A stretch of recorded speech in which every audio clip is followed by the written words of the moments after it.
Did you know that many of Paul's teachings in the New Testament actually contradict what Jesus himself taught? Let's talk facts, not feelings. 1. Jesus taught obedience to the law. Paul, he canceled it.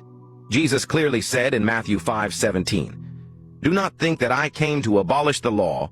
I have not come to abolish them, but to fulfill them." But Paul wrote in Romans 3:28, "We maintain that a person is justified by faith apart from the works of the law." So Jesus upheld the law. Paul says the law isn't needed. Who changed the religion? 2. Jesus worshiped God. Paul turned Jesus into God. Jesus said in John 14:28, "My Father is greater than I." And in Mark 10:18, "Why do you call me good?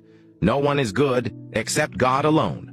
But Paul said in Colossians 2:9, "In Christ, all the fullness of the deity lives in bodily form." Jesus called himself a servant of God. Paul called him God.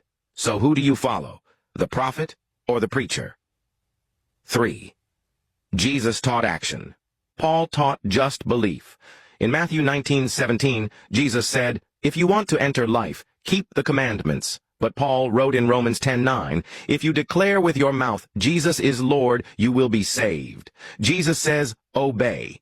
Paul says, "Just believe." Whose words match the truth? 4. Jesus never preached the Trinity. Paul introduced divinity. Jesus never said, "I am God." He never said, "Worship me." He never said God is 3 in 1. That doctrine came after, through Paul's writings and church councils. Final thought. Paul never met Jesus. He wasn't one of the 12 disciples. Yet today most of the New Testament is written by him. Jesus taught pure monotheism, to submit to the will of God. That's exactly what Islam teaches. But Paul, he created a religion about Jesus, not the religion of Jesus.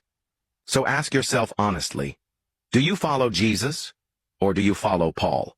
Islam follows the real Jesus, the one who bowed to God, not became God.